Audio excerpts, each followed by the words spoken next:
know exactly where I'm going with this. Welcome back to another Casual's Guide to Smite. I'm your host, Sinato, and today we'll be taking a look at Aphrodite, the goddess of beauty.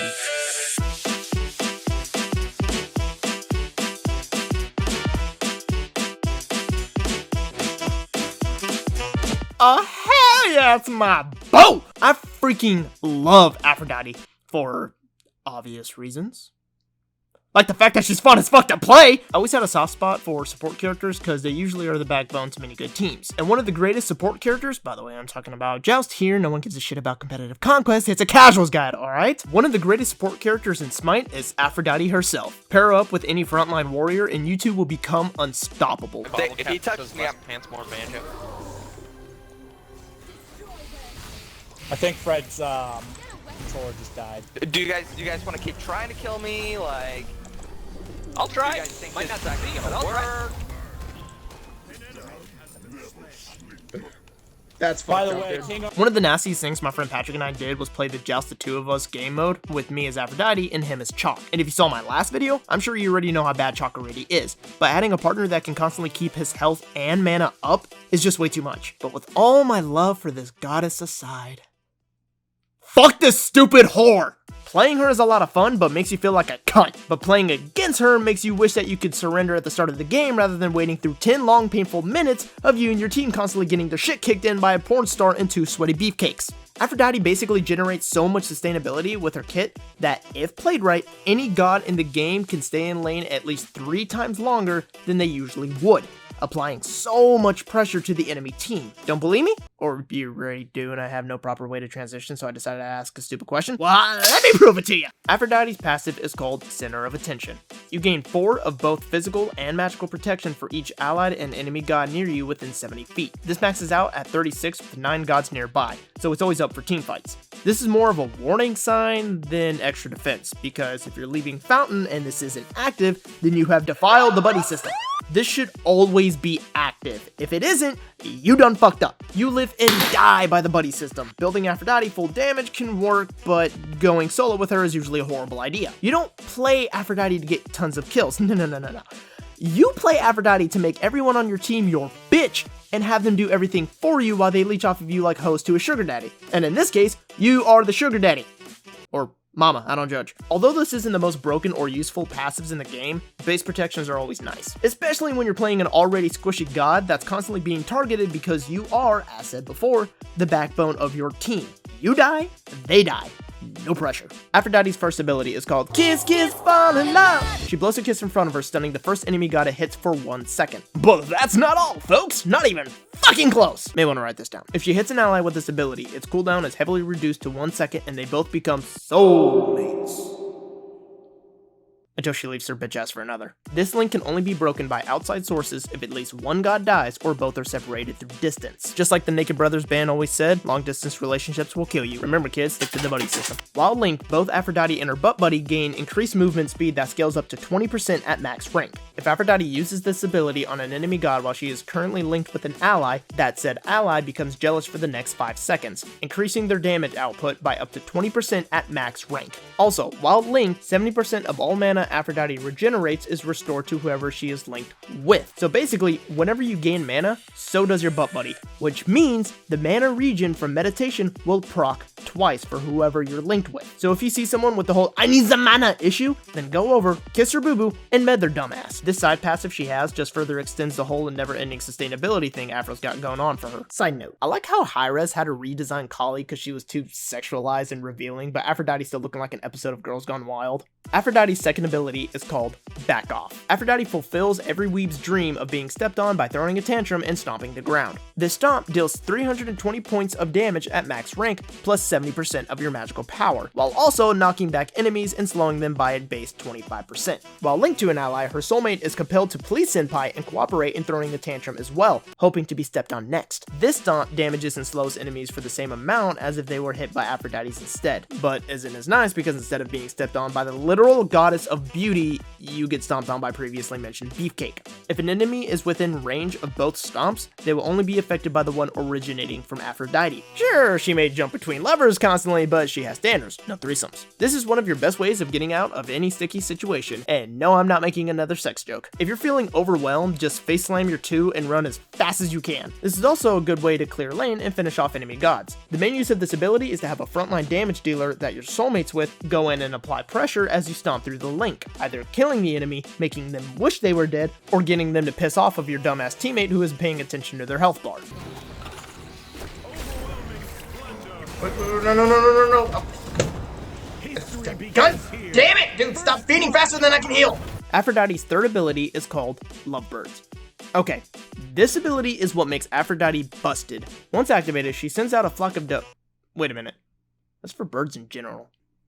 What's a group of doves specifically called? Duel. It's called a duel. Well, okay, the more you know. Aphrodite sends out a duel of doves, damaging enemies caught within range. Upon impact, the doves circle around enemies, dealing up to 55 points of damage plus 15% of your magical power per 0.5 seconds for 3 seconds. Also, upon activation, Aphrodite heals herself as well as her soulmate for up to 38 points of health plus 10% of your magical power per, again, 0.5 seconds for 3 seconds. If you're confused by the numbers, I'll simplify it for you.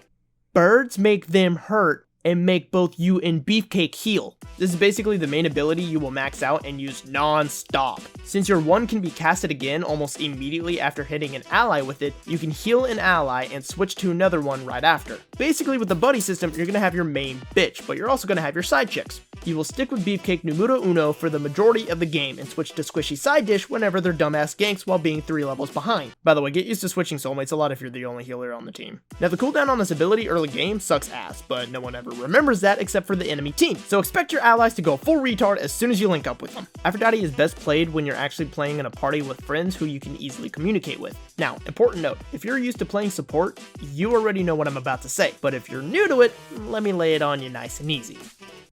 Everything is always your fault. Someone rushes in several levels behind and dies in a 1v3, your fault. Someone dies while jungling on the opposite side of the map, your fault. Someone dies instantly to a burst damage ult, your fault. Someone loses their godlike kill streak and you're pushing for game with best boy Beefcake, oh god, you're the worst support player who's ever existed. God forbid some asshat loses their kill streak to a Scylla and threatens to 1v1 you. You're gonna deal with shitty players a lot, most of which will make the following excuses. This is my Smurf account, I'm actually diamond. Bro, why are you so bad? Forget my KDA right now, I'm actually carrying. Hack! Where's my team at? I'm always fighting alone. It was the lag. Whatever, at least I have a life instead of y'all. It's cause they keep healing. Oh, they keep healing? Well, here's how you fix that, and also how you deal with an Aphrodite.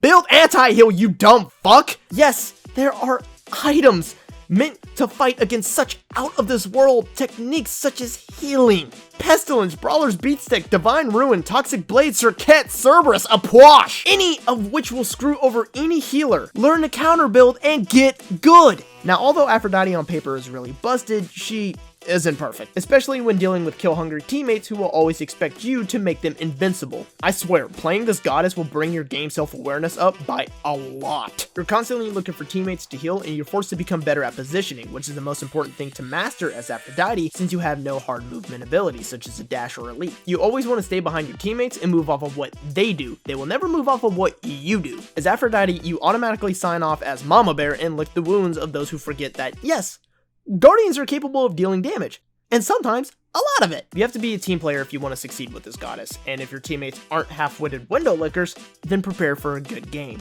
Now for the real busted part. Aphrodite's ultimate is called Undying Love. Want to kill me and my teammate? Nope. Want to drag us in with Baron Semity's ult? Nah, fam. Want to pull us in with Ares? Are you out of your fucking mind? Upon activation, Aphrodite and her soulmate become immune to damage and crowd control effects for up to 2 seconds at max rank. This is a built-in sanctuary and beats that's on a 90-second cooldown. For 2 people! Fuck me, man. The amount of dipshits I saved with this ult is insane. That hair almost empty. That's fucked. Once you get the timing down with your 1, your healing, and this ult, you and your teammates will escape death all the time. The best way to counter this when dealing with a good Aphrodite player is to get the drop on her with a quick moving, high single target damaging god, or with a well planned gank with the use of crowd control effects. Just be careful of wards. By the way, if you're playing any god that doesn't have good movement, use and abuse wards. You should always be warding anyway, but it's especially important for gods with little to no movement abilities. Now for building Aphrodite, yes, the more power, the better the healing. But that healing does nothing if you can't keep it up. I'm not going to teach y'all a damage build, because if you're wanting to do a shit ton of damage and heal for a fuck ton, then Aphro is not for you. What you can do is go to hell.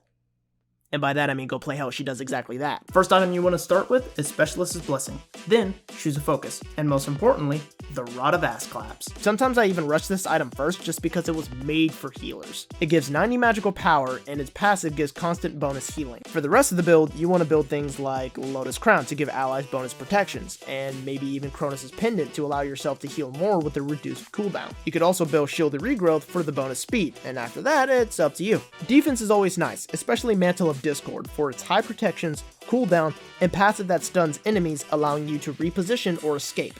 If you're playing with an Aphrodite and want to help her heal and build against anti-heal, build Caduceus Shield. This goddess is a lot of fun and will always have a special place in my heart.